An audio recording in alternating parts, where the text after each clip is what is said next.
So we'll go ahead and get started. For those joining us, feel free to type into the chat and let us know where you're joining us from. Welcome everyone to our Find Your Ancestors session this evening. I'm Katie Stilp. I'm the local history librarian at Appleton Public Library in Appleton, Wisconsin. We're just south of Green Bay for those outside of the area wondering where Appleton is in Wisconsin. Thank you for joining us this evening for our webinar on Wisconsin genealogy resources. Before I dive into the program, we just have some quick announcements to share. First, I'd like to give a huge thank you to the Friends of the Appleton Public Library for providing funding and support for our Find Your Ancestors series and allowing us to continue bringing amazing speakers every month. We couldn't do this without their support. For those who are unfamiliar with our Find Your Ancestors series, we do this once a month, every month. So definitely check out the handout. I posted the link in the chat and are posted a couple times throughout our session today. But you can check out that handout and see the information on registering for our future Find Your Ancestors programs. So our July session is going to be July 14th, and we'll be discussing locating your ancestors' school records. And in August, our session is going to focus on getting the most out of Fold 3 Library Edition. So again, the links to register for those are in the handout, so feel free to take a look at that and register. Just a reminder that even if you do register today for any of the upcoming programs, you will get a reminder a week before, a day before, and an hour before the program that has that link to join the Zoom. If you've missed any of our past Find Your Ancestors sessions, definitely check out our YouTube channel. There's also a link to that in our handout. Of course, not every presentation is recorded, but the ones that we are able to record are still on there, and sometimes we only have a short window where we can keep them on there. So be sure to register and attend live if you're able to. Thankfully, this summer we are recording all of our sessions, and we're recording tonight's session. So a link to the video will be sent out to everyone in a few days, hopefully. If you have any questions during today's session, you can use the Q&A box that's located on the bottom of your screen, and we'll answer questions at the end. I also have closed captioning enabled if you need it. You're able to push that button at the bottom of your screen. Just be aware that because it's live, it's not a 100% accurate transcript. If you have any library-specific questions or need help navigating any of our library's genealogy databases, feel free to reach out to me. My contact information is on the handout. I also offer one-on-one sessions via Zoom to help with genealogy questions or using those genealogy databases that the library has. You don't even have to be a member of the Appleton Public Library. So feel free to reach out to me if you need some help. At the end of today's presentation, there's a short survey from Project Outcome, which is an American Library Association sponsored initiative. If you could take a few minutes to fill out the survey, it's just 8 questions. We would greatly appreciate your feedback. And I know the survey apparently was not working last month. So for those who joined us last month and tried to access the survey, and reached out to me to let me know that you weren't able to access it and gave me feedback anyway, thank you so much. Fingers crossed it's all working today. It was working before. So without further ado, let me introduce our speaker today. Today we have Angie Knutson. She has been a passionate genealogist for 30 years, and she's always learning new things and loves sharing what she's learned with others. She's done several other awesome genealogy sessions for us, including one on organizing your genealogy, which is on our YouTube channel, one on genealogy programs that she did earlier this year that's also on our YouTube channel, and researching the history of your house. So be sure to check out our YouTube channel again for those videos. And everybody, welcome Angie. Hi. So we are ready to get started. Can everybody see the shared screen? All right, so we're doing Wisconsin genealogy resources. If you are not from Wisconsin and you have joined us, this is going to be helpful to you as well. Most states have the same resources we do, so just write down what we have here and put your state's name in instead of Wisconsin. But you'll find this useful not just for Wisconsin research, but almost for all states in America research. Europe is a different kind of beast over there. They do their research a little bit differently. You have to go about differently getting records, but some of the sites that I've mentioned on here are available over there as well. So getting started, just going to go into the first slide here, and we're going to go over some things. I've got some demos, and then after I'm done, Katie's going to show you a demo on how to use resources at the Appleton Public Library, specifically using the online website. And she's been doing this forever, and she's just awesome at it. So I actually cannot wait to see that myself. All right, first of all, we're going to go sources. The best source that I can come up with, of course, is your local library. I mean, if you don't have a local library in your town, that's fine. Go to the next biggest town. They probably incorporate yours as well, as you already know that. but they are pretty much your number one source. They have historical information about your community, and more often than not, surrounding communities. Here in Appleton, we also have it about Kaukauna, Kimberly. When you look up things, you'll often find information for the surrounding communities as well, especially when it comes to the city directories. They'll have photos.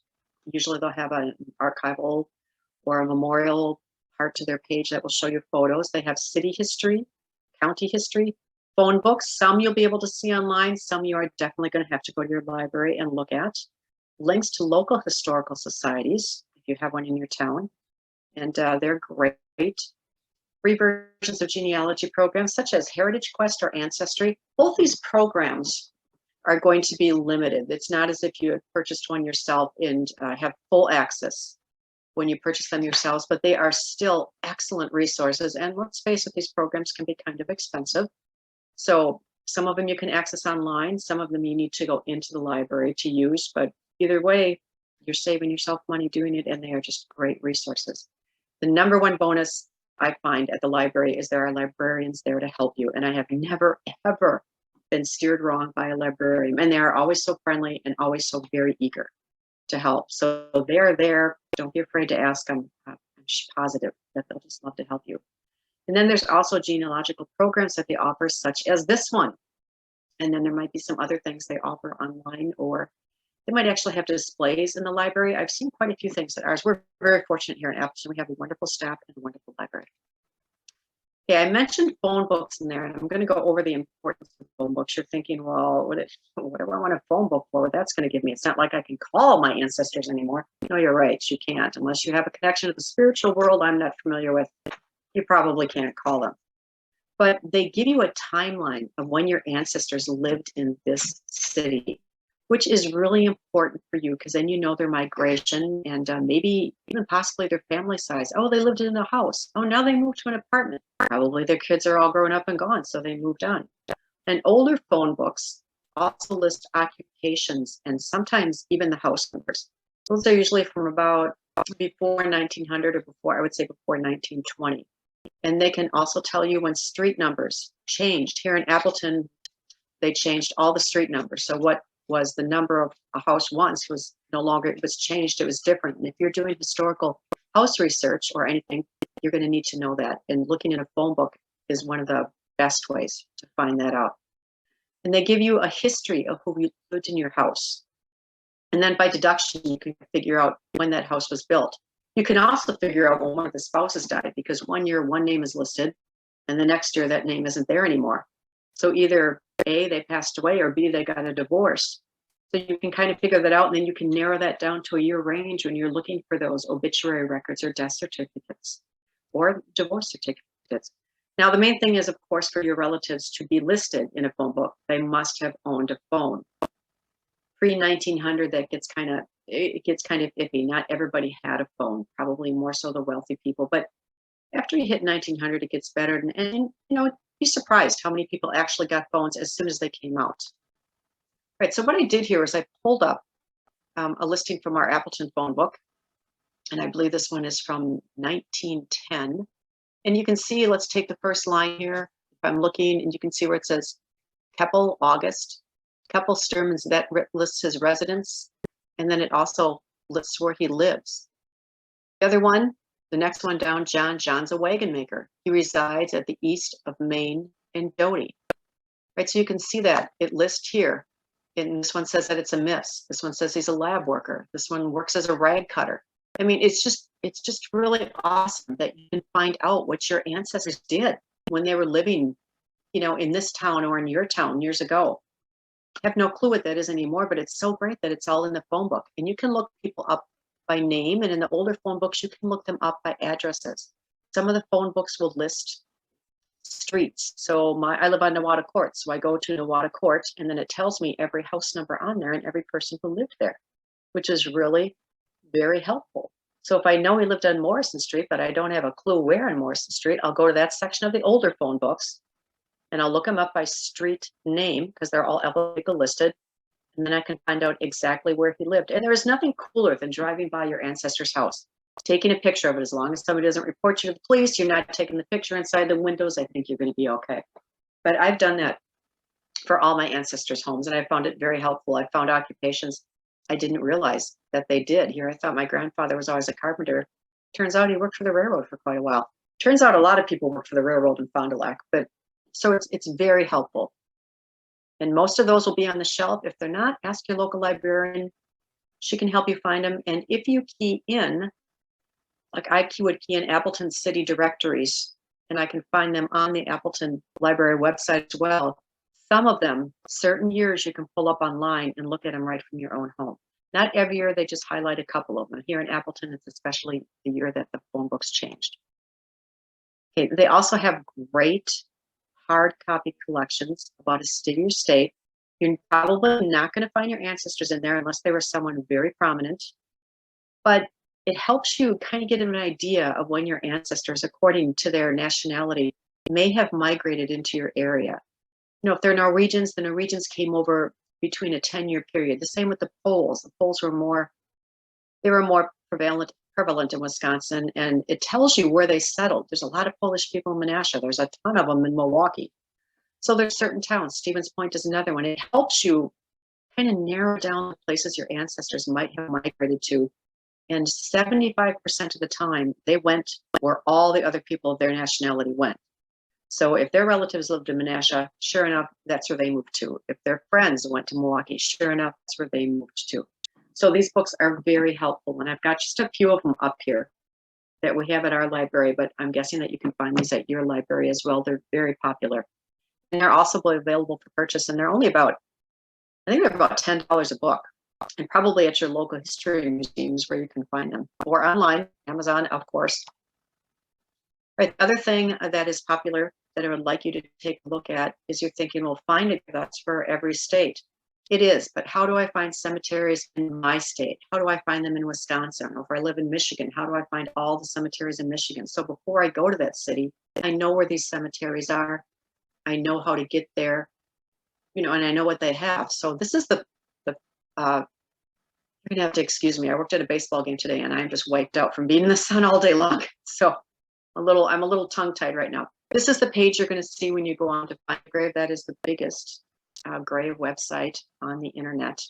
And I don't know if they're one of the most accurate, but it's the one that I do use the most. I like this one. And you notice you can keep first name, middle name, last name, and then you're born, and you can get it down to cemetery location. But hey, I don't know the cemetery location. I know it's somewhere in Wisconsin, but I don't know where it is. I kind of know, but it could be in one of these cities. So you go up here and you see where it says cemeteries, and you click on that.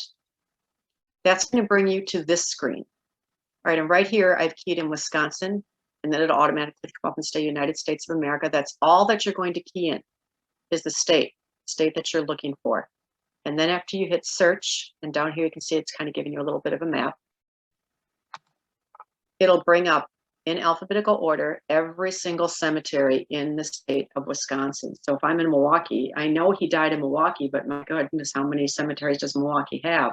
I can scroll down and find out where these cemeteries are, and then kind of get an idea. Okay, I know he lived in Menominee County in Milwaukee, so where do I find that? This will tell it. It'll tell me the cemeteries and where they are. So this is a very useful tool for you as you're looking at cemeteries, because older gravestones provide a lot of great information. So that is another thing you can use. And I believe there is a link to this in the Appleton.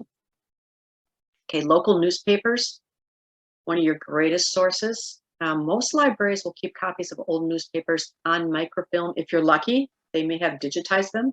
That is just a daunting task for a library to do. It takes thousands of hours to digitize paper. So you're not going to find a whole lot of that out there. If you're a small city, small paper, maybe, but my guess is most of them are going to be on microfilm. So just go to the history section of your library's website, and you'll find a link to your local newspaper. Okay, and there's usually a search option which will allow you to type in the topic you're looking for. So I studied the Oddfellows building, so I went to the Post Crescent Index on the library's website, and Katie will show you that, and I keyed in Oddfellows. And then every single article that the Post Crescent had printed about the article about them came up along with the date, the section, and the page number. So I wrote that down, and when I went to look at the microfilm, I knew exactly where to go. Okay, and the beauty of this is the local librarians they're more than willing to help you figure this out, because looking at a microfilm, I thought, oh, I can do this machine. It's easy.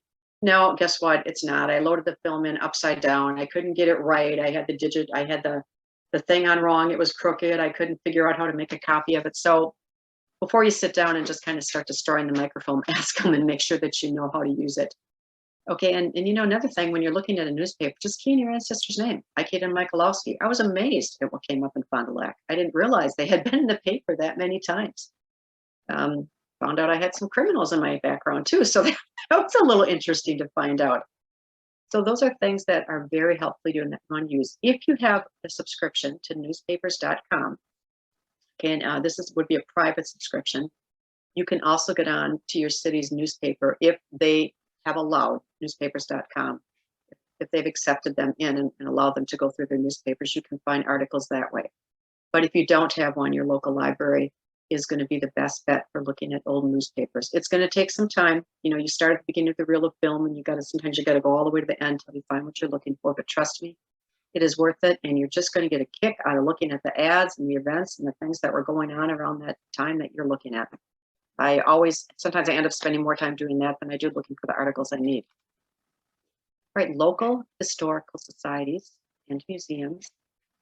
Many cities, most cities have historical societies. Okay, and you might not find information about your ancestor there. Let's face it, none of my relatives were that famous that they got into a historical society or did something like that. But you will find information about your city's history, its inhabitants, and the way of life back then. Looking back here at Appleton, I got to see what Main Street looked like. I got to see how much a loaf of bread was, or got to see where they went to, where the theaters were. It's just interesting. And also on their websites, you can check out events or meetings that they have, that these historical societies or museums have, and you can kind of latch onto some of those and join up. Go there, look through their collections. You might be lucky. You could find your ancestor's name in something. You never know. And browse through their photos and see if you recognize any of the surroundings. When you're looking at a photo, your house or your ancestor's house might not be the one they're talking about, but it might be in the background, right? Oh yeah, look at theirs. That's what I'm looking for. It might be in there. That's going to kind of help you out a lot to know that they lived close to something, or they lived close to an event that happened. Maybe it was, hopefully not this, maybe it was a murder, but oh my gosh, they lived right there when this happened. So I'm going to take you to our historical museum at the castle. That's what it's called in Appleton. This is their webpage. And they're celebrating their 100th anniversary, which is very exciting for us. That means they've been around a long time. They are in a beautiful building down here in Appleton. They are in the Masonic Temple building. And you can see here it says exhibits. So if you click on that, I can find the exhibits. Event calendars, what I would like you to check out. Number one, go there and check it out. We have guided walks. We have cemetery walks. A lot of cool things will happen at your history museum or historical center, and this is where you can find them. You can check out school programs. If they're holding a school program, public school, you can certainly go there and look. 9 times out of 10, they'll let you in. I go up here, find a way to contact them. Visiting gives you all you need to know. Research and collections. Membership, not a bad idea to support them. They do run mostly solely on donations, so it helps. Donate. And then this is something we have going on right now called the Da Vinci Display. But they are great outlets for information. I just can't encourage you enough to go check out the museums and check out your local historical society. You're going to find that you're going to get hooked. So this is what I did, is I pulled up the events on ours. And you can see it gives me the dates. And these are walking tours. And then it gives me all the events that are going on. Right. Most of these are free. Some of them are not. Some of you need to pay for. I know that these ones right here, I believe, are free. So that's something that you're going to want to check out. And if you have to pay for it, it will usually, it wants you to register. You can see that right up here. And then it'll give you all the information you need. But you see what I mean, how you can click onto events and learn more things through these societies. And a lot of people don't even realize that this goes on. We have a cemetery walk here in Appleton, at Riverside Cemetery, just right up the road from my house every year. And every year I go, and every year I learn something new. So, these are great events and they're available for you. Make sure that you check that out, either at your historical society or at the museum, or again, with your local library.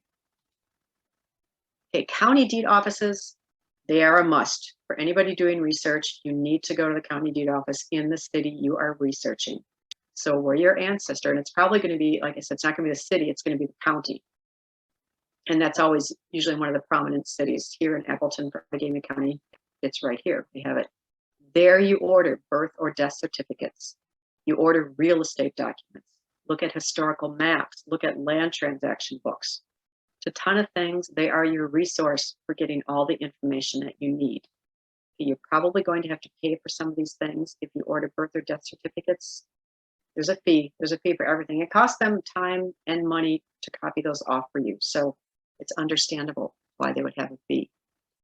This is where I find the register's deeds here. Now, this is actually from Fond du Lac County. See the little lighthouse back there. And it tells me about the county, the community, the government, but here, access to services, recording real estate documents, researching real estate documents. It's going to tell me what I need to know to go there and request these documents. Landshark is a very popular website for many county deed offices. That's something that you can go into on your own through home, look it up. You can find the piece of information you're looking for. You can either take the information off there, or if you would like to get a copy of the actual deed, that tells you if they have it on file, and then you can go to that courthouse and look it up. So I use Landshark quite a bit because I have relations scattered all over Wisconsin. And going back a little bit here, I don't think I can go back. Okay, so without having to go through a bunch of stuff. You're going in there, I'm going to encourage you to take a camera with you. That's not what I wanted to see, but we'll just go there. Because, or do not take a camera with you. I'm sorry, because they will not allow you to take pictures. This is where you have to order the documents, take a notebook along with you. Okay, much cheaper than ordering documents. Okay, this is one of the maps I talked about. You can look at historical maps. This is called the Sanborn map. This is at the local, it's sometimes at the county deed offices. Almost always you can find a copy at your local library. Why is this important? This shows me every street, every house, or every building or dwelling or commercial building on a street. The number, it tells me what the house looked like. There's little symbols in here that you find at the beginning of the Sanborn map that will tell me what it was made of, if there was a chimney, how many stories. Just a lot of information on here, and I can see the house that my ancestors lived on. If that house no longer exists, at least I can see on the Sanborn fire insurance map what it looked like. A blueprint only, probably not the front of it, but at least a blueprint. So it's just kind of nice to know, and it's really fun, and you can see the people that lived around. Again, this is where that knowing the street number and when they changed is just going to come in very important. So take a look in your city directory beforehand, make sure that you have got the right number for your ancestor's house. Otherwise, you're going to be looking totally at a different area at the wrong house. They stopped using these around, say around 1920. They became a little bit scarce, maybe a little after that. They are big, huge, cumbersome books. If you go look at them and you're in the county deeds office, they will tell you, how to look through them. If you're in your library, please take great care with these books. They're very old, they are priceless, and some of them are really starting to deteriorate. So if you have a pair of gloves, put them on, wear them. Acid from your fingers deteriorates these pages. If you notice the book has a loose binding, be very careful when you turn the pages. Don't pick it up and take it to a table. Try to look at it exactly where it is in the library so that you're not disturbing that book or upsetting it any further. We need to keep this around for future generations, as well as for ourselves. All right, we're going to go over land documents, and they're one of the trickiest things in genealogy to get used to, but they're so very useful. Okay, you trace the migration of your ancestors through land documents. You found out, oh, we moved here, and now I moved here, and now we went here. And you're going to need kind of a little bit of a timeline to know when to look them up. Otherwise, you're going to go into the county deeds office and you're going to be there for about a week because you're going to be looking through tons of books because the books are listed by year, month, and day of transaction. So it took me, I think, over an hour to find my great-grandfather's land. Luckily, it was a small town, Neshkoro. I didn't have to look too far. There wasn't a whole lot of transactions going on in 1885. But if you're looking here in Appleton where there's a ton of transactions, you're going to be there a long time. So if you can narrow that down to a year or maybe even a 2 or 3 year span, you're going to save yourself a lot of time. And like I said, take a notebook because photos are strictly forbidden. Pricey, it usually, I think I have coming up here how much it costs. But reading the land records, reading them is another whole story. And that would actually be another whole separate presentation. I listed here a great article, and I believe it's in your handout as well, from Family Tree Magazine, that will help you on how to use land records, how to read them. Because it's going to say the northeast of the southeast of block number 1 of plot number 2 of this. It's going to go on, and you're going to think, oh my gosh, I haven't got a clue. But once you get used to it, it's not that bad. That'll still take you a while, but it's not that bad. Eventually you get the hang of it, and you just look and you go, oh yeah, bing, bing, bing, and you can do it just like that. It took me about 2 years, but eventually you do get the hang of it. Hopefully you're a little bit better at that than I was. And so here's a sample of some land documents. And like I said here, the average cost is $3 to $7. If you can find it for $3, that's rare. Boy, if I was you, I'd be scarfing those documents up just like that. I'd pay for them. But 7, 8, sometimes even 9 or 10 is more likely the going rate these days. And it seems to get more expensive every year. So get out there and get those right away. This is a typical one. This one on the left here. Now, this is desert lands. But this is more, you're going to see it's going to be more of a lengthy document. It'll have what they call the grantor and the grantee. Okay, so the seller and then the buyer. It'll have the name of the husband and the wife if he's married, and of the seller and then of the buyer. And it'll go into specifics on exactly where that land is located. This one over here is a homestead one. If you're lucky enough to find one of these, you probably might not find it in Wisconsin or farther out west. These are gold. But it shows you the payment that they made. It shows you the person who took their money, Commissioner of the General Land Office, and here it is, the range of 5. So this is what they'll look like. Wouldn't it be great if you can find a homestead one, something like this? Go for it. Get a copy of it. Don't just write down the information, get a copy, because homesteading took place a long time ago, and they're rare. If you have a relative that got a homestead one, I recommend getting it. And if you can afford it, I recommend getting it, because in genealogy, it's actually about having the actual record, proof. It's all about proof. You have to prove that this land belonged to your ancestor. You have to prove that it was him. Original documents are 100% the thing in genealogy. Writing it down is great, but to be certified and to be credited, you have to have that proof. So you need the document. So maybe you write down where it is, the year, the date, the day, and then you can always call that or write to them or go online and request that deed later on, a little bit as you can afford it, maybe 1 this month, 2 the next month, as you can afford them, just kind of start collecting them little by little. The main thing is to get that information down and then eventually start collecting all your documents. Okay, another great resource is the Wisconsin State Historical Society. Gotta watch my time here. Okay, Historical Society. It's in Madison. Okay, they have everything. They have birth records, death records, marriage records, property records. They have agricultural records, which is cool because I saw that my uncle had 20 bushels of wheat that year and 5 bushels of corn and 20 cattle. And it was just really cool to look at, how to find all that stuff. So they have biographical book. They have so much stuff. It's pretty daunting when you go there. Plan on spending the whole day, 2 days. If you can manage that, I would definitely spend 2 days there. Some of their maps are digitized. You learn about community history. There's a wealth of sources online, but like I said, it's even better if you can visit it itself. But I'm going to take you to their page right here, Wisconsin Historical Society. Okay, you see you can research family history. They got it all listed at the top here. They give you museums and historical sites, and there's more to this page. I just kind of copied the main things so you could see on top the menu and what you have. You can shop. They list their events, and some of those are online as well as in person. Community history, they'll tell you what collections they have. So when you go there, you can make a little game plan. You know what you're going to do. I have to move my picture here a little bit. Okay. And preserve. They'll tell you how to preserve your homes and properties. I'm trying to help someone make his property on the historical register.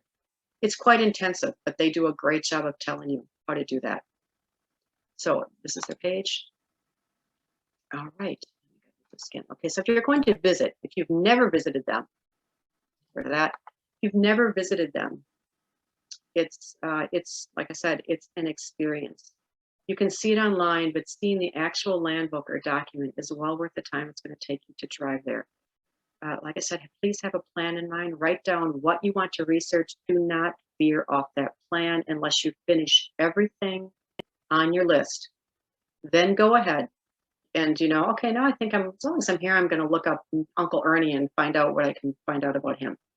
But if you start to veer off, you're just going to get, I did that. That was my mistake. You're going to get so far off topic, you're going to forget what you were there for in the first place. So stick to what you need, get those documents down, and then just kind of start to explore, or plan what you're going to do on your next trip. You can download things to a zip drive if you bring it along with you, or a little a zip drive is what I call it. You can purchase copies there, or you can right here in the corner, you see this thing called a WIS card. I have one. You can pick it up there. It works like a credit card. And what you do is to make copies. You buy this, and I think I put $25 on mine. And then every time I wanted to make a copy, I just stuck this into the printer and it took it. So they don't deal in cash, they deal in these. And it's actually really convenient because the thing is good forever. So if you don't use up all the money you have on it at that time, you come again, you can use it then. They're really handy. I like them, and I think it's a great way to do things. You can bring a camera, but when you come in, please check with the librarian first. There are going to be certain documents they're not going to allow you to take a picture of because a flash will sometimes deteriorate the document a little bit more. So you want to be very careful about that. So if you want to purchase anything copies down here, and I gave you that link as well, there's a link right here that I put at the bottom. So that everything you need to know about purchasing copies at the Wisconsin Historical Society is on that link. And I looked it up. It's very simple to read, very easy. Okay, and I am gonna just say that it's worth it to become a member. I am a member, and although every day, sometimes it's a little too much, every day they send you things that I can look up, but I've learned a lot. Every day they send me something. One was how to help with old photos. One was how to organize old photos. One was how to work in cemeteries. Some of their webinars they have there's a cost for them, and they're usually about anywhere to $50 to $80. You can sign up for those or not. I haven't yet because I haven't seen anything that really trips my trigger, but it is great. It's a great way to support them. It's only $55 a year, and with the price of everything these days, that's actually not that bad. And you can purchase it online. I did, or you can purchase it at the library. You can check out the link right there to find out how to do it. It's easy, and it's just very useful because the articles you're going to get for them every day are pretty good. They'll help you a lot. Okay, now there are also some branches of the Wisconsin Historical Society. Okay, all of them, and I mean all of them, are located on state universities. I know there's one in Oshkosh, there's one in Green Bay, I have been told. You can find local vital records and more. I found my great-great-great-grandmother's will at one of these, and I actually held it in my hand. I had my gloves with me, held it in my hand and looked at it, and it was just so unbelievable that I was looking at this document that was 150 years old. I just couldn't believe it. So over here, handout as well, are all the locations where they are. Parking is usually can be a problem, especially if you're going to the Oshkosh one. In whatever state you're from, check out parking, check out hours. These are on a university, they're going to be open limited hours. It's usually the students that are working them. They have trouble getting help. So make sure that you know when they're open so you don't show up and, oh my gosh, I just drove 2 hours and guess what? Nobody's here. But you can find marriage records and copies and a lot of things there. They're smaller, they're easier to navigate, well worth the time. Right, family history centers. There are branches in Salt Lake City in Utah. Some towns have them. We have one here in Appleton. Not every town will have them, so you'll have to look it up. But they have newspaper archives and even things you can order, newspapers and documents you can order from overseas. You just give them the number, you pay them. It was $5 last time I went there. That was a long time ago. And they will actually get the microfilm, it's shipped over, and then you can look at it at theirs. They also have Ancestry.com. It's a different version. It's a family history center version. They have FindMyPast.com, Full3, which is great for military records, Heritage Quest, GeneNet, we'll go to that in a minute, and more. Yeah, they're staffed, but these days they have, because it's all volunteer, and it's usually by people who are members of the Mormon Church. They have trouble getting volunteers, so they're open very limited hours. Check and make sure, again, that they're going to be open before you go there. And like I said, talking about the microfilm, you order copies from them, and you can participate in classes that is offered. So see the handout for a list of family centers in Wisconsin that is along with this presentation. Take advantage of them. And again, the people that work there are very knowledgeable, and they can help you. Okay, we mentioned Genie. Okay, this is a different website. And it's shared by members, and basically everything that's on there are family trees that have been shared by their members and by people who are willing to do that. And it can tell you if a surname has been investigated by a genealogist, mostly amateur, not professional genealogist, in a certain place in a certain period of time. So they've got a lot of new tools, some charts and lists. If you want a premium membership, what you're going to get with just the basic one is limited. The premium membership will get you much more, and I believe it is $13 for a 3-month subscription. Sometimes if you subscribe for 3 months, you can get everything you need to know in those 3 months. $13 isn't bad for all the information that you're going to get out of it. Okay, but they have 2 million visitors a month. This is what their website looks like. You key in your last name here, first name. So I keyed in Carl and I had a last name there, and then you hit the search on the bottom. These things where it says a P, you can only enter things in here if you have the premium membership. So if you're going to go off their free membership, this and this basically is it. This is going to be what you get when you research just that. And it'll bring up, if there's a Gorn, it'll bring up every Gorn or every Michalowski or every Smith or every that there are. So it's going to be quite the extensive list of family trees. But it is kind of cool. Sometimes you get some information on there. Sometimes it will come up with nothing. I found out you get the best results if you key in just your last name. Try it with last and first name. I didn't have any luck with that. So tried the last name. Just be prepared to spend a lot of time looking. But it is another option for you. Okay. And if you, like I said, pay the $13, you can key in a state. So it is an option for whatever state that you live in. Okay. And these are some free Wisconsin genealogies right here. Access genealogy right there. There you find cemetery records, census records, military records, vital records, not all of them, some. DNA information if people have been willing to share that, and databases and more. Okay, it's limited, but it's worth a visit. If you've exhausted all your other resources, you know, you could get lucky using this. Sometimes it's like, oh my gosh, I've used everything I can possibly think of. Before I hire a professional genealogist, I'm just going to try this and see what I can get. A lot of these things, especially DNA or donated things, vital records are whatever they were able to get or whatever a city or county was willing to share with them. So keep that in mind. All right, the Bureau of Land Management is another one that you can do. This site, I went to it, it is really hit or miss. And lots of times it doesn't cover a whole lot in Wisconsin, but it might cover the state that you are in. You key in what you're looking for, and it might come up with land.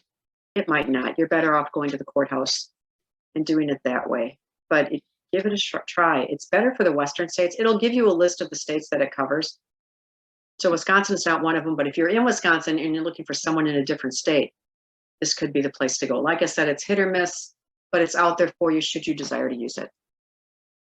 All right, and that's what I have because I want to give time for Katie to go into her things.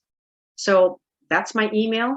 You feel free to email me with any questions you have. We'll take as many questions as we can tonight. And I'm going to turn this over to Katie. All right, thank you, Angie. I appreciate you sharing your tips. I'm going to show you guys a couple of our resources that we have at the Appleton Public Library. Some of them you do not have to be a library card user with the Appleton Library to use. So that's why I'm showing you, because I anticipate lots of you from outside of the area want to use these resources as well. So I'm going to go ahead and share my screen and pull up. All right, can you see the website now? Yes. All right, perfect. So our website is apl.org. It's in the handout as well. So that's the website you want to go to. And I'm going to make it bigger here. All right. The spot where you want to go to get all of our databases is going to be this where it says e-library. So if you just click on it, it's going to give you an A to Z listing of all of the databases that we have, which we have probably over 200. I don't even know the exact number. But we also have it broken down helpfully by a couple different subjects. So if you know that you're looking for genealogy stuff, or you know you're looking for languages or newspapers, things like that, then you can just click on one of these subjects and it will narrow down the list to just those subject ones. So for example, if we click on genealogy, of course my internet's going to be slow now, right? All right, so then we can see the listings that we have. So of course we have Ancestry Library Edition that's available only in the library. During the pandemic, they did have it available from home And unfortunately, the library has no control over them taking away access to, it only being allowed in the library now. So unfortunately, we just have to go with what Ancestry allows. So you have to come to the library to use that. And of course, many other libraries throughout the country do have a subscription to Ancestry Library Edition, so definitely feel free to check it out with your local library. We also have something called Appleton Memory Project, where we have a couple of digitized materials like city directories, photos and biographies of the mayor, a couple other Appleton historical materials on that site. The Archive of Wisconsin Newspapers are historic and more current newspapers from throughout the whole state of Wisconsin. You do need to be a Wisconsin resident or be in Wisconsin to use it. So I can show you just briefly what it looks like.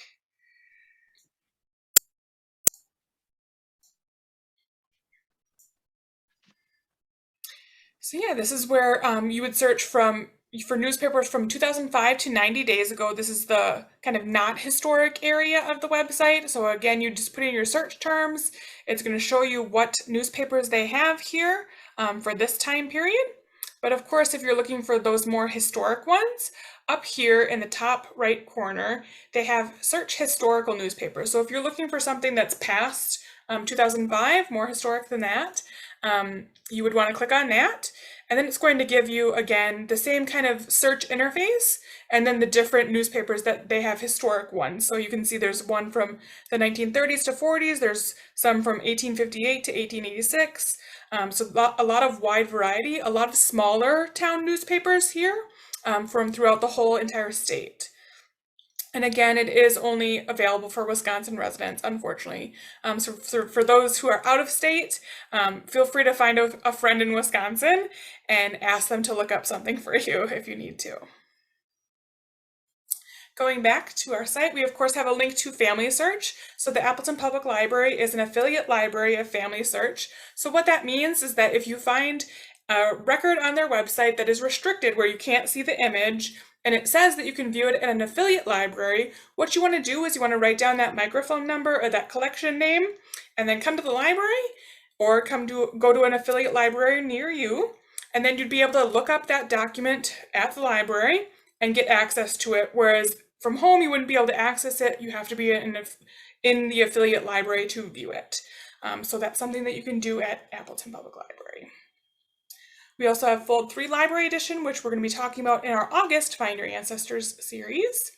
We have Heritage Quest Online, which is also owned by Ancestry and has a lot of things from throughout the whole world. And then Newspaper Archives is another one I'm going to show you. So this is, of course, a newspaper site. Right now, we just have the Wisconsin newspapers. This is a site that you can get worldwide newspapers, but for now, we just have the Wisconsin ones. So to log in, you first need to enter your library card. So you'd click here where it says Access Wisconsin Newspaper Archive. And then you'd put in your library card number. And again, for this, you would have to have an Appleton library card number though. And for the first time before you use the site, if you don't have an account, you have to click this button to register, just filling out your name and your email address and creating a username and a password. If you've used the site before and you still have that username and password, you would just use that every time to log in. So you can see I already have my email address and my password in there, so I would just click sign in. And again, this just has Wisconsin newspapers, but if you go to publications, what's really cool is you can see all the different Wisconsin newspapers, what years they have coverage of, and how many issues they have, when it's been updated last. A word of caution though, even though it says something like, oh, they have years from 1859 to 1866, that might be misleading. They might have a couple issues from 1859, a couple issues from 1860, nothing for 1861 or 1862, and then they pick up again. So definitely, look at that actual individual newspaper if you're wondering if it has something in the dates that you are looking for. So you can see right here, there's a gap in coverage sometimes, or you can click on, the year that you're looking for and it will show you, oh, it only has these dates that are circled in red. So it might be a weekly newspaper or maybe it's a daily newspaper and this is all that they have at this time on Newspaper Archive. The other really cool thing that you can do under publications is, even though we just have Wisconsin newspapers, what you can do is you can click on another state over here, and it will show you other digitized newspapers that they have and the years that they have them for. And then what you could do is you could purchase your own newspaper archive subscription and then get access to that if that's something that you want to do, that you have ancestors outside of Wisconsin, or if your library subscribes to newspaper archive, they might have other states or the whole world collection, whereas we just have the Wisconsin collection at this point. So this is something helpful too, to figure out, oh, if I'm looking for an ancestor in Fresno, California, what are the newspapers and what time periods are they? So you could look here on Newspaper Archive for that. But to search, what you would do is when you first come back to this main screen, or you can hit search, you can either search by name or by keyword or by title. So right now you could put in a first name, or like Angie suggested before, just putting in a last name and seeing what pops up. So I'm going to throw my last name in there and hit search. And then you can see all the different results that you have. Over here on the right-hand side, you can narrow it down if you're looking for certain years, or if you're looking for certain, dates, things like that. What you want to do when you make any adjustments, though, is click this update button. And it's going to just update it to just those years, 1908 to 1943. You could also revise the search if you wanted to, because you see I have over 5,000 results. That's a lot to go through. So what you can do is you can click this revise, and it's going to bring you down to the bottom. I can put in a first name, I can put in any keywords or things, I could narrow it down to an exact year or an exact date, or between these certain years, things like that. I could even narrow it down to a specific city. So if you select United States, you select Wisconsin, say I just want to look at the ones in Appleton, so that's what I would select, and then hit search. And now it's going to bring me to just Appleton ones for those time periods that I was searching. Once you find an article that it looks like something you want to look at, you would just click on that image and it will pull up the actual digitized copy of that newspaper. So now you can look at this article, you can save it to your computer, you can print it, you can kind of zoom in, zoom out, play with the adjustments, like making it brighter to see if that picture comes out better, things like that. So you do all those functions up here in the top in red. Are there any questions about Newspaper Archive before I move on?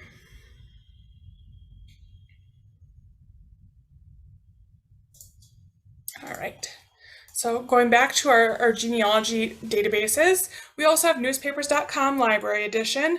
It does not include Post Crescent, which is our regular newspaper, unless you pay for a personal subscription yourself. It's very similar to Newspaper Archive, but this is a world collection.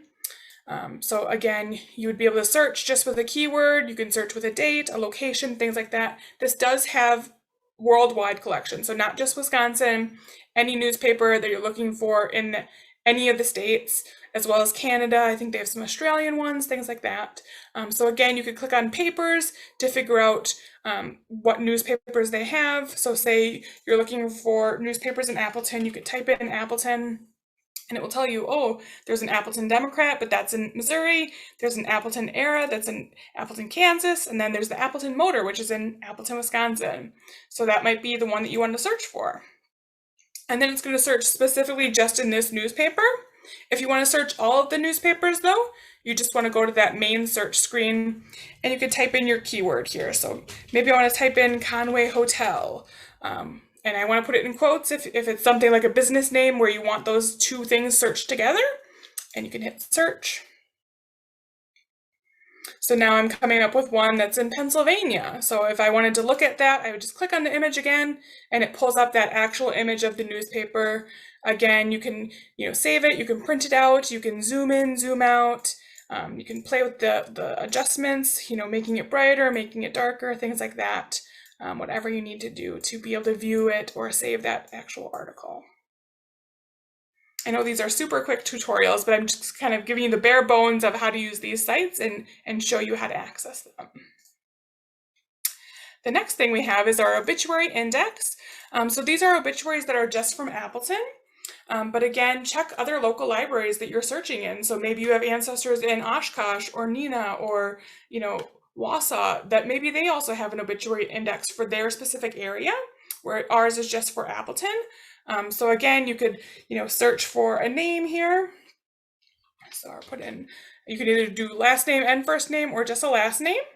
You could also search for just a specific date of death or a range of dates if you're not quite sure, or by just typing the name in, maybe they misspelled the name or maybe it's not spelled how you're thinking. So you can always use that range of dates if you know when your ancestor died. Hit submit, and it's going to bring you to the results page. So once you find one that you think might be yours and you want to learn a little bit more about them, if you click over here on the right-hand side where it says View Details, it's going to give you more details. So it's going to say, oh, this person was born here, this is where they're buried. It's information that they're going to find in that obituary once you have the actual obituary. It's just kind of giving you little pieces of information from that obituary. You definitely still want to follow through and get the actual obituary. So in order to do that, you would click this Request a Copy. And then you'd fill in your first name, your last name, phone number, address, and email address, and then we'd email you a copy of that obituary. Even if you live outside of the state, we help people outside of the state all the time who have Appleton ancestors and want copies of the obituaries. If you are local, you are able to also come to the library. So say you wanted this obituary, you'd see it's in the Post Crescent on this date on that page. Right now, we're in a temporary location, though. We do not have our microfilm machines out, unfortunately, in this temporary space, which we'll be in for about 1.5 years. So the only way to get copies of these obituaries would be to request a copy here. And again, follow through with putting your name and contact information in there, and then we'd email it to you. We also have the Passenger and Immigration List Index that includes, passenger and immigration list information from all around the world, so not just Appleton. This ProQuest newspapers, it's Post Crescent Online, those are more like current issues of the newspaper. The other really cool site we have is Recollection Wisconsin. So this is a statewide resource that all the different libraries throughout the state, different historical societies and genealogy societies have digitized some of their collections and put them on Recollection Wisconsin. So for example, if I want to search the last name Herb, or there's a thing called Herb Park in Appleton, I want to search that and see what comes up. Well, here I can see the Milwaukee Public Library put something from the Register of Deeds office for this couple. Well, if I want to look at that, I would just click on it, and it would give me some information here about, who's included in the subject, what the location is, things like that. And then it will give you a URL that you would want to click on, and it will bring you to that actual image on the website. So you can see this is actually a marriage record from a couple in Milwaukee County. So you can, then look at the record, you can download it, save it, things like that. If we go back to Recollection Wisconsin, you can also see there's other things there other than just genealogy records. There's lots of photos. There's over 641,000 results just on this website alone. So if you have a Wisconsin ancestor, definitely check out Recollection Wisconsin and be sure to search their name or whatever business or city that you're looking for, different things like that. Like you can see there's cool maps, cool photographs, cool articles, portraits, lots of things. We also have U.S. news streams, which again is newspapers. Some of them aren't very historic, but they're more current ones. And then we have a link to the Wisconsin Historical Society that Angie was mentioning before. So these are our major genealogy databases. The other one that we have that's really popular is our Post Crescent Index. So we don't technically categorize that under genealogy, but lots of people who do genealogy do use the Post Crescent Index. If you hover over this e-library, you can see under the popular thing, it says Popular Post Crescent Index. So it's one of the ones that we think people go to a lot, so we have it pulled out specifically. So if you click on Post Crescent Index, it'll bring you there. And so this is where you could search, a business name or a school or, something that related to your ancestor. So for example, if I wanted to put in the Conway Hotel, maybe my ancestor stayed there, or maybe, they owned it for a little bit. I'd hit submit. And then it's going to bring up all the different articles, what date they're on and what page they're on. So you can see here's the headline of the article. So you can determine if you want to, read that or look it up on the microfilm or look it up on newspapers.com if you have a subscription. But it gives you the date, the section and the page number. And then it also lists different subjects too as well.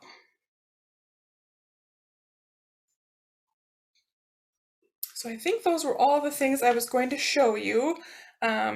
Did anybody have any questions about any of our resources? I know that was kind of a quick overview. We do have a YouTube video as well.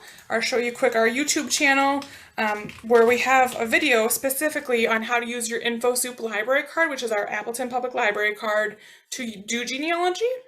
So it definitely goes a little bit more in depth into some of our genealogy resources. So I definitely recommend checking it out. Again, that YouTube link is in your handout, or it's youtube.com/APLREF.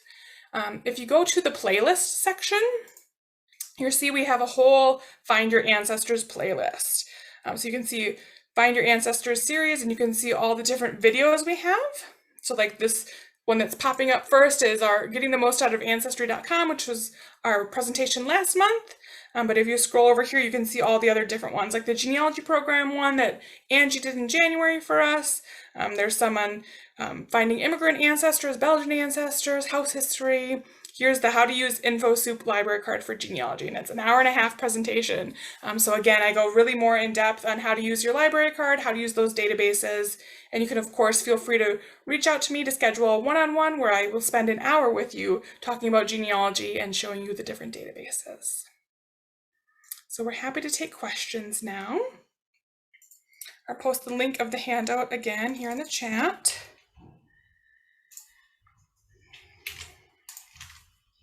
All right. Someone said, I'm in Green Bay. Can I get an Appleton library card to use the things that require a card? Absolutely. Anybody who is in Wisconsin can get an Appleton Public Library card. You just have to come to the library in order to get that card. So, of course, being in Green Bay, you're not that far, but somebody who might be in Madison or Wausau or something might maybe have a little bit more of a drive to come get a library card, but you're able to use all of our electronic resources that way. Can we ask a librarian to research a source for us if we live outside of the state? Yes, absolutely. Reach out to me anytime. I'm happy to research things or help you if you live out of the state. And someone says, yes, check your local library for their genealogy resources because you might also have subscriptions to Ancestry, Fold3, newspapers.com, and other local resources. So definitely look where your ancestors lived or where you live and see what things your library card will offer you for free. It's awesome.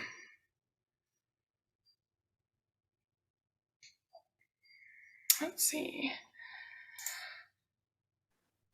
Is there a process for persons out of areas to acquire an Appleton library card? Yes, it's just if you live in Wisconsin, you're able to come to the library, you'd come with your photo ID, you'd fill out an application quick, and we'd get you a library card. But again, you'd have to physically come to the library to get it. Is it possible to get a library card if you do not live in Wisconsin? Unfortunately, no. Some states do have out-of-state resident cards, but Wisconsin is unfortunately not one of them. But again, search around for other libraries that are in your area. So if you're in Texas, for example, see what other libraries in Texas, maybe not where you're living, but maybe an hour away from where you're living. Maybe they have, the databases or resources that you need that you can't get with your local library. And maybe they offer, a library card for people who live in that state. Do you need an APL library card to access the online tools and information? Not everything. So some of the things I showed you, like our obituary index, you do not need an Appleton library card. Post-Crescent index, you do not need a library card. Recollection Wisconsin, you do not need. Lots and lots of things you do not need a library card for. So definitely check it out and play around on our website in that e-library section, and you can see all the cool things that you can look at without a library card. And do that for other cities you're researching as well. If I was going to go into, like I said, Neshkoro, well, they don't have a library. Okay, so let's say I go to Oshkosh. I would go onto Oshkosh's library's website and see what they have to offer. Yeah. Because there might be local records they have that we don't. Yeah, like for example, we have an obituary index, but I know there's other libraries, like I think I have ancestors in Crandon, Wisconsin, and they have some of their older newspapers digitized and available through the Crandon Public Library's website. So I've gone to their website and I found obituaries without even going to Crandon, which is a couple-hour drive for us. So definitely check out the local libraries where you're researching. They could have They could have phone books digitized too, or Sanborn maps that we don't have, and they might be online. So yeah, definitely check it out. Yeah, and you can also get a lot of those things online. Like I know the Sanborn maps, for example, like the Library of Congress, which is in Washington, D.C., Yes. they have those digitized for all over the United States. So you can get some Appleton ones, you can get some from Oshkosh and Neenah, Menasha, other states, other cities in Wisconsin. So definitely check out just a Google search, or reach out to your local library, or reach out to a library where you're researching and ask them, what resources should I be aware of if I'm researching my ancestors in this area? And we're happy to help you, of course, anytime. And they are very good at helping at our library, and I'm positive they are at other libraries too. Yes, I think that's the highlight of a librarian's thing. Oh, I actually get to help somebody. So yes, I love tackling genealogy questions, so feel free to send them my way. One question we had in the chat before, somebody was wondering if there were birth and death records between 1860 to 1867 for Waterstown in Grant County, Wisconsin. She said she can't find any civil records or church records for my great-grandfather's mother or two sisters who disappeared. So for that time period, Wisconsin did not require vital records until 1907. So that's kind of the time period when they were legally required. Some people, of course, did have vital records before 1907. So you can go to the Wisconsin Historical Society's website. I can actually share my screen again and show you guys how to get there. If you just type in wisconsinhistory.org, that's the Wisconsin Historical Society's website that Angie mentioned. And if you click on this Research Your Family History, they have a whole section on here that's their pre-1907 vital records index. So you could type in your ancestor's name, for example, or like ours, just type in the last name and click search. They have, you can then narrow it down by county or by year, but you can see like this is the birth record index for this person. So you'd click on it and you'd be able to see what date, what microfilm reel, what record number, if you were going to go to the Wisconsin Historical Society to look it up, or you could even buy a digital copy or a paper copy, they're $15 a piece.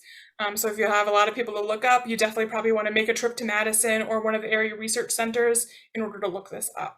But any of the pre-1907 stuff is going to be in this index. Be aware there's lots of misspellings. Like this is definitely not how you spell this person's first name. I can tell it's like Matthias, but it says E-A-S instead of I-A-S. So definitely try searching with multiple different spellings with your last name, or the name of the person, or try searching just by date. Sometimes you'll find it that way if you know the date. But this is for birth, marriages, and deaths throughout the whole state that are pre-1907.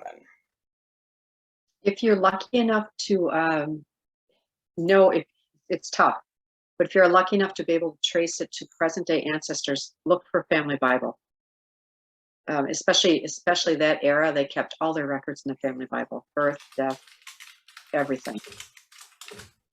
But it's a matter of who's got it and if it even exists anymore. So yeah, and of course with that time period, you're not guaranteed to find a vital record. So definitely, checking church records, getting in touch with other family members. If you're able to, maybe somebody inherited that family Bible, or maybe, you're able to find alternative records other than vital records, like land records or court records or, city directories, other things that we shared today that might help kind of fill in those gaps where you don't have those records. Someone said, I thought Wisconsin birth records could only be requested through Madison Department of Health. That's not true. You can get them there, but you can also get them in the county, which they occurred. So like if it was Outagamie County, for example, where Appleton is, you could get any birth, marriage, or death record from Outagamie County at the Outagamie County Register of Deeds office. and I have to do that for passports and lots of other reasons. Yeah, well, I think it's just easier, like, instead of Madison, you have to have an appointment if you're going to actually research at the Department of Health, you have to have an appointment. I think they're only like 2 or 3 hour long appointments, so very quick time to look up a lot of people if you have, a big list of people. So for me, it's just easier, Madison's 2 hours away from us in Appleton almost. So, sometimes it's easier to go to Green Bay or go to Appleton or go to Oshkosh where, I have a ton of records to look up, and then save that Madison trip for one of those more kind of rural ancestors who live like in the top part of the state or the bottom part of the state where I don't want to drive because it's only 5 people I have to look up in that county. I'd rather go to Madison than to drive, 4 hours to go to a different county to look up, when I can just go 2 hours and look in Madison. So you can use either or. And again, those area research centers that we talked about that are at the state colleges, those would have records for the counties surrounding it. So like Green Bay has Outagamie County, Brown County, Shawano County, Oconto County. So look at those different websites. They're all listed in the handout to see what records are included in that area research center. And you can get those pre-1907 things there. Another good point I forgot to mention, and since COVID, this has happened a lot of the county records office are only allowing so many people in the room at one time. You have to call and make an appointment. Yeah. So call them first and, save yourself a lot of trouble. I remember I traveled 2 hours once, and this was way before COVID. And I said, oh, we've reached our limit for today. We only allow so many people a day. And I thought, you've got to be kidding me.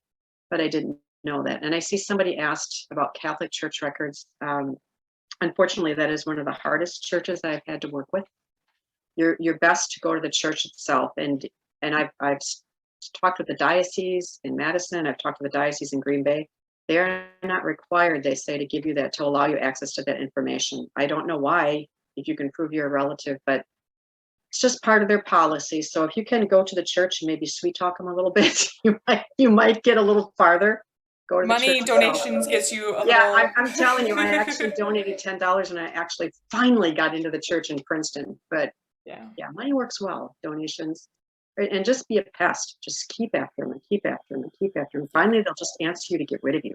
Oh my gosh, just let her know what she wants to know so this lady quits bothering us. Yeah, that works well too. With the diocese, like they are kind of regional. Like they're the one in Green Bay doesn't just have Green Bay ones. They have Appleton, they have Shawano, they have Oshkosh. So, if it's in Madison, if the church is in Madison, I'm sure the diocese in Madison has those records. But maybe they don't. Maybe it's somebody in Appleton or somebody in Oshkosh, but the records are actually at the Green Bay diocese. So reach out to them. They've been helpful to me the 2 times I've reached out to them and researched there. So just keep trying, being persistent. It depends on the day you hit them. And as far as if you're in Greene County, Montello, go to Montello. If you're in the Princeton one, I know which church you're trying to get him from. Father Grubba is the father there. When he leaves, I think I'll have a lot more luck. Yeah, money talks, guys. Yeah. $10, maybe they're put you at a higher priority and answer your question. Yeah. So I'm pretty sure though that the one for Greene County would be, I'm thinking of Green Lake County. I'm sorry, and that is totally different from Greene County, isn't it? I'm trying to think. I think so. I think so. The site I love to use, even if you're not a member, is the Wisconsin State Genealogical Society. So just Google it, or it's wsgs.org. That's the Wisconsin State Genealogical Society. You should be a member because it's awesome, and I'm their secretary, so I can say that. But they also have really great webinars every month, but they also have really great Wisconsin resources. If you click on Wisconsin resources, they have county pages. So if you're looking for Greene County, for example, you'd just go here to Greene County, and it's going to tell you, check with UW-Platteville Area Research Center. Here's some information on cemeteries in Greene County. Here's the Monroe Public Library. Here's the Greene County Genealogical Society. Here's all the libraries that are in Greene County. Here's links and maps and all these different resources. This is for every county in Wisconsin on the Wisconsin State Genealogical Society website. So they even have digitized books on here for some of the counties, which is really cool. So again, definitely use that site, be a member if you can. But yeah, they have really great webinars as well every month. They do. And if you get a chance and you're able to go to the county, like I stated before, there's something to be said for looking at the actual document. It finalizes things for you. It's just like, oh my gosh, I actually found this. I've been looking all this time. So it's not possible, I realize, when it's hours away, but if you have a chance to do it, go do it. Go look at the research. Go to the Wisconsin Genealogical Society in Madison at least once. I've never been to Salt Lake City. I would like to, but I'd probably be so overwhelmed I'd pass out when I walked in the door. But it's well worth the trip for this stuff. Yeah, it really is. Someone had asked earlier about different towns and what the concept is. They said like they were looking for the town of Heartland in Shawano County, but they couldn't find a town of Heartland in Shawano County. There is a town of Heartland in Shawano County, but just be aware, maybe you have to add that county in there when you're doing that Google search. So do town of Heartland, comma, Shawano County, Wisconsin, and see what comes up. But be aware, there's also probably other towns of Heartlands in other counties. So don't just automatically assume like, oh, just because they wrote Heartland and you Googled Heartland, Wisconsin, and the first thing that came up was the Shawano County one, doesn't mean that that's for sure where your ancestor was. Be aware there's how many Springfields in the whole United States, not just Springfield, Illinois. So there's how many Londons in the United States, cities named London. So if you're not sure of the state, like Katie said, just keep an open mind about it. Yeah. Make sure it's going to take you some time, but you'll get it. Somebody asked if you could pull up the land records information again on your slide, Angie. Yeah, let me look. So we could post that link hopefully in the chat. Not the Bureau of Land Management, the land records, right? Yeah. Are you reading all this real quick? This one right here? The Family Search Land, the class handout? Or the Family Tree Magazine, that's the one they're looking for, I bet, yeah. Yeah, I think so, yeah. So do you want to pop that link in the chat, or you want to pull up your slide again so they can look at it? I've got the slide up if you want to share the screen. You have to share your screen. Oh, I have to share your screen. Oh, sure. Okay, hold on, I got to escape out of this. Here we go, share screen, you're right. Oh, technology. There it is. Yeah, I know, it's great when it works, not so great when it doesn't. Yeah, so here's two really great websites, FamilySearchMagazine.com and FamilySearch.org. Of course, the wiki, if you have not used the Family Search wiki, that's where I start every time I research in a different area I'm not familiar with. You can Google Wisconsin genealogy resources in the Family Search wiki, and it will give you tons of resources to use for Wisconsin or for Texas or for Germany or Ireland, wherever you're researching. Definitely use that Family Search wiki. And that Family Search Tree Magazine on how to use land records is absolutely amazing. It really it's simple. It clarifies it for you so you learn how to read them. Because the first time you look at one of those, it's kind of a mind blow thing, especially if it's a bigger town, because they'll start with the whole plat and then they take it chunk by chunk by chunk, and depending upon how many times it was divided up. It gets a little dicey finding it, but you can do it. If I can do it, you can do it. So I hope that helps. Yeah. There's a question. Any site I might be able to find out about private cemeteries on private farm? Some of them might be on Find a Grave for the private ones, but that's really difficult. Yeah. Yeah. Okay. How do I unshare here? I think we do that. You can hit end share. Yeah, or I can stop it for you. There you go. Okay, great. That works so much better. Yeah, private cemeteries are going to be tough. Because unless the families decided to share it, but not some of them do. If you know the town and that's where your city directories come in handy, and you know the address, just go there or write them a letter. Yeah. I've written letters to people who owned old homes and they've been more than helpful and very happy. Oh, and they're actually sometimes they're really excited to learn who's in that cemetery. Or definitely reach out to the local genealogy or historical society in that area. Yeah. I'm not sure if it's in Wisconsin or not, but of course, if it is in Wisconsin, you can start with that WSGS.org, the Wisconsin State Genealogical Society site, and they will connect you to any area historical societies and genealogy societies. They will. And private cemeteries are pretty well documented in towns. So I don't know of any in Appleton. Do you? I can't think of one. I have no clue. I don't know any. Has quite a few. Yeah, Fond du Lac's got quite a few, but I don't know of any here. I'm sure there are. We just don't know about them because they're private. Yeah, they're private or they're gone. Yeah, so. All right, there's one more question in the Q&A here. They said, my great-grandfather and his family lived on the Orchard Farm in Madison, not the city, where he died in 1889. I've tried all the regular sites for his death record, cemetery information, etc., including the Historical Society, Genealogical Society, etc., without success. If he was buried on the farm, I understand that it was an on-site cemetery. Is there a way to find out if that's true and if he's buried there? If he died and there's a death certificate, you at least will have a date and a place if he died and they didn't record it or they didn't report it, depending upon what age this was or what year, because sometimes I have a great aunt that I never met. Only way I found her is through that church, the one church record they let me look at. And I was shocked she even existed. She's buried somewhere on that farm. She's not in the cemetery. I will never know where she's buried. But go to the church and see. Chances are they had a funeral, I'm guessing.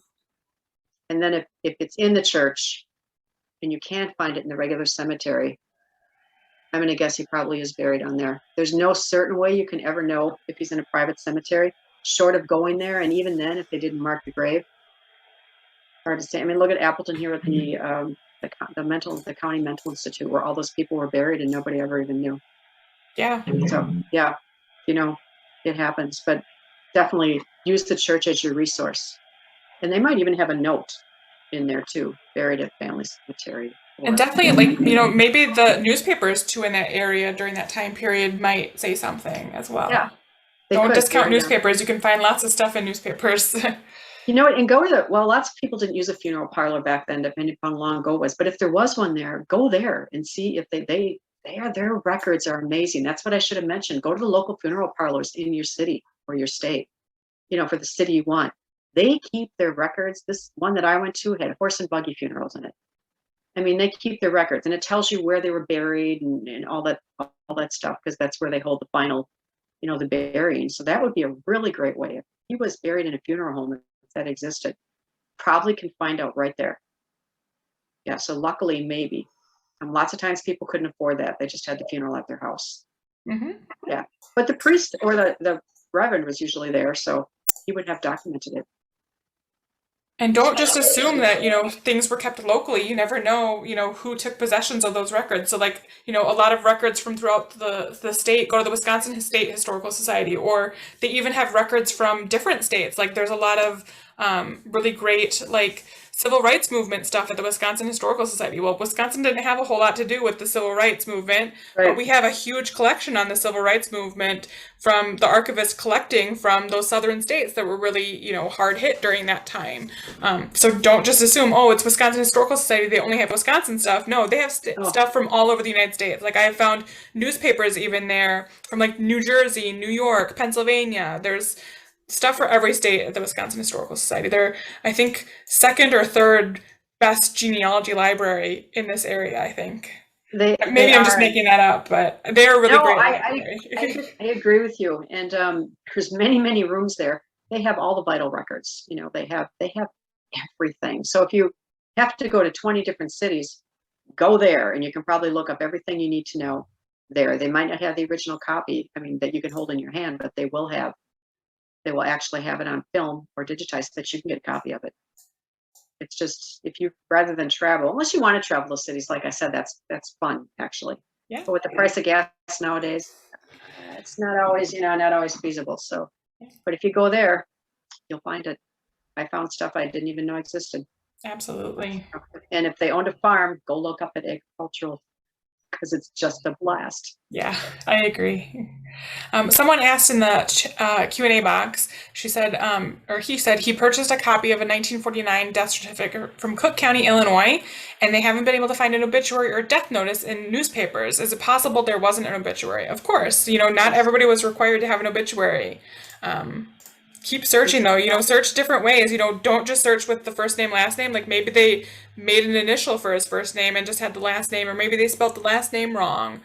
So don't even be afraid to go page by page for those dates, a week after his death or 2 weeks after his death. I've seen obituaries, especially with COVID now, we've seen obituaries months later because, during that first time when the pandemic hit, they didn't have services, but then 3 months later, they decided to have a service when things were a little bit safer. So I've seen obituaries, 4 months, 5 months later, for somebody who died, months ago. So I think that was less common back then, but. Well, back then, sometimes they would wait on the obituary because they wanted to make sure all the family members were notified first. They didn't want them to read about it in the newspaper. Once they contacted everyone, which everything was done by mail, it might have taken them a month, then they placed the obituary in the paper. Mm-hmm. So yeah, that is a really good point.